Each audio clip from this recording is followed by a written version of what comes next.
Human anatomy for Marshals. This one's a fun one. Or learn where your kidneys are. Yes, that's actually the moral to this set of slides. Actually, I'd like somebody stand up here and show me where kidneys are on me. Come on, anybody.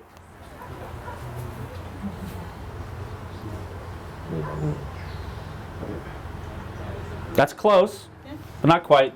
It's up a little bit closer to your short ribs, right? A lot of people say, if I cover these big hollows in my lower back, I'm all good. You've seen those weight belts that people use for leg belts, and they think that, oh, that comes up a little bit of my lower back, my kidneys are fine. Actually, no. Not only have you not covered your kidneys, you've now created a point of a shelf, if you will, that allows that shot to go right into your kidneys, right? So kidney protection is typically needs to go higher than most people think it does, and I will guarantee you the first time that you inspect somebody that you realize does not have proper kidney protection, they will pitch a fit. Because they've been fighting like that for 20 years and never had any problems, and so Marshals for all those 20 years have inspected their armor and said that they're clear. So let's start with the neck here, including the larynx, cervical vertebrae, and first thoracic vertebrae. These are the requirements as they're written in the rules for neck protection.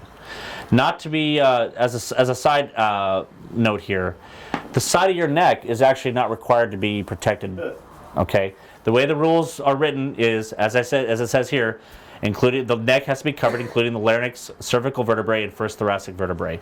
So the the cervical vertebrae ends where that little knot comes out of the base of your neck there.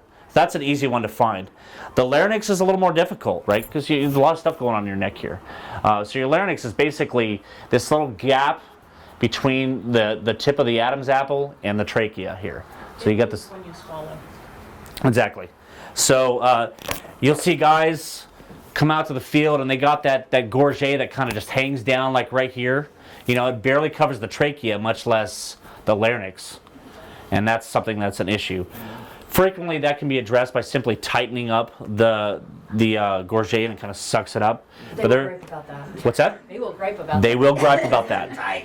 Another problem I see a lot is gorgets, especially leather ones. They'll have like a rigid protection in the leather, but the leather goes up higher than that protection, and that starts to curl over, right? And then that exposes the larynx as well. And then it has to protect the you've got it, the first thoracic vertebrae in the back here. That's another one I see as a big problem is just as they droop in the front, they tend to ride up in the back. And I see plenty of gorgets that do this little swoop right above that thoracic vertebrae. So that needs to come down. And frankly, it's an easy fix.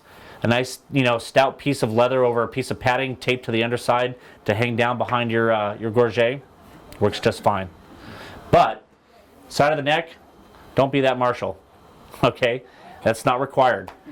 What is required, though, and this is how it's addressed for what they consider the problem areas, is the helmet. The bottom of the helmet has to extend an inch below the jawline. So you draw a line up the jaw, past the back of the skull, and it's come down an inch below there. It's a way in which you can. What's that? This does not have to be armored. Yes. No. They lean back and you see a big white patch there. Yep. Yep. As long as this is covered and that comes down, that's all I care about. What did she say didn't have to be armored? The underside of the chin. For those of us with a little extra in that area, sometimes you'll have big guys and they'll lean back and there'll be a whole lot of flesh there. Doesn't have to be armored, it's just the bottom of your tongue is all squishy.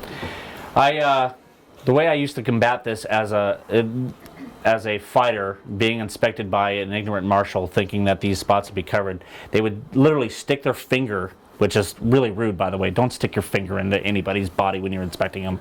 They would stick their finger like in the side of my neck and go, oh, that tickles, right? And then, of course, I'd pinch their finger and they wouldn't do that anymore, right? So don't be that Marshal, because that's what's going to happen to you. So once again, we're talking about showing off where the larynx is. It's a little hard to see because you're not seeing the flesh part of the front here. But once again, it's that little spot between the trachea and the tip of the Adam's apple on a guy. On a girl, it's just above the trachea and that part that moves, as she says, when you swallow. And here's a nice illustration on somebody. You see right here, you can see kind of where the skin's kind of pressing out here. That's that first thoracic vertebrae that we're talking about, and all the way up to the base of the skull here.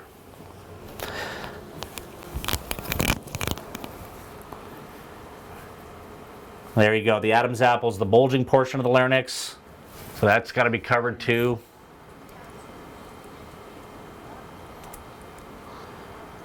Oh, sorry, went the wrong way. Kidneys, we talked about this earlier.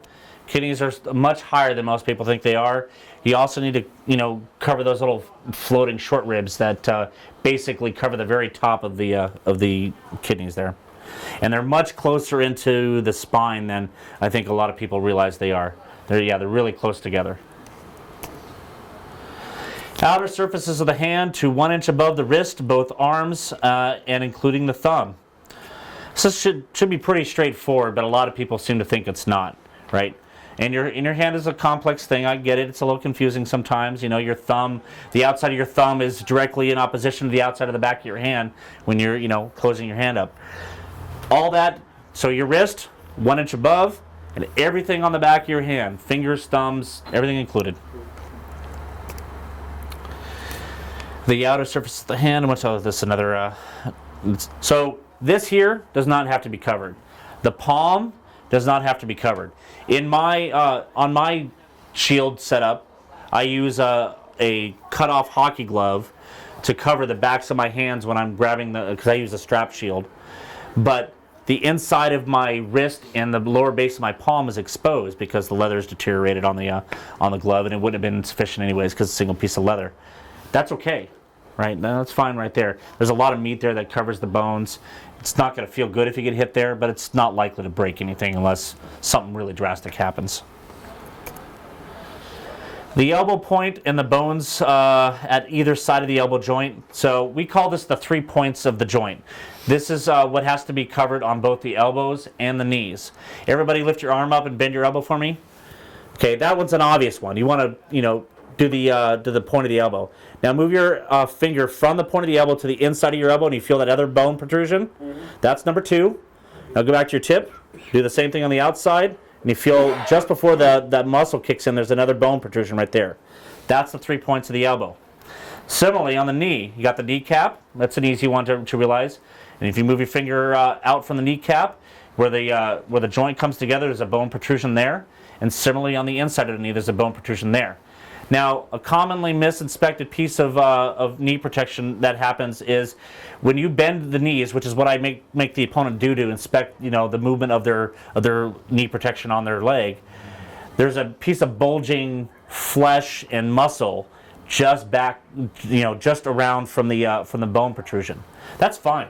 If that's uncovered, they're going to have a nice little bruise there. They get hit there, but that's not going to hurt them. So, once again, don't be that Marshal. Don't be that Marshal. The bone protrusions is what we're really concerned about, and that's what we're talking about when we mention the 3 points of the elbow or knees. Similarly, on the wrist, we're talking about the backs of the wrist, right? Sure, yeah, that has to be covered, but there's those 2 wrist bone protrusions that come on either side, and that's what has to be covered. Anything more inside there is fine to be exposed if need be. We talked about the kneecap and the side points of the knee. Here's a good, nice little picture of the inside. So that's that little bone protrusion coming out right now. It's right about there. That's that inside of the knee bone protrusion coming out. And that was a nice little quick section. Any questions on those points? Okay. Take a moment to point out, you didn't bring it up, but breastbone is not required for women. That's correct. There's still so many marshals who are like, you have to have breast protection. No, I don't.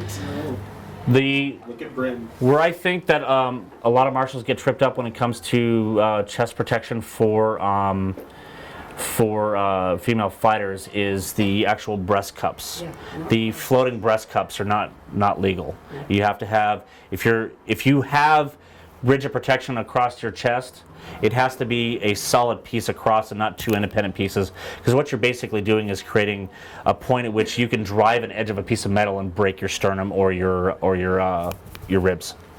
And technically speaking, they probably wouldn't be real legal for men either. Well, I suppose that's true. No, At least not wise. floating breast cup's pretty much a bad idea. It's either all or nothing. Yeah. Similarly on differences between male and female anatomy and protection required is groin protection. Cups are required for men. They're actually illegal for women. The groin protection for women, there are plenty of commercially available groin protectors that are viable for this solution, but in essence, it's basically a strip of padded heavy material. You know, it's meant to keep the cervical, bones from getting cracked and what have you. It also goes up way higher than most guys. Yeah. Yeah. And if you're using a cup, you're actually, just like with the floating breastplates, you're more likely to actually have a problem than if you'd had nothing really.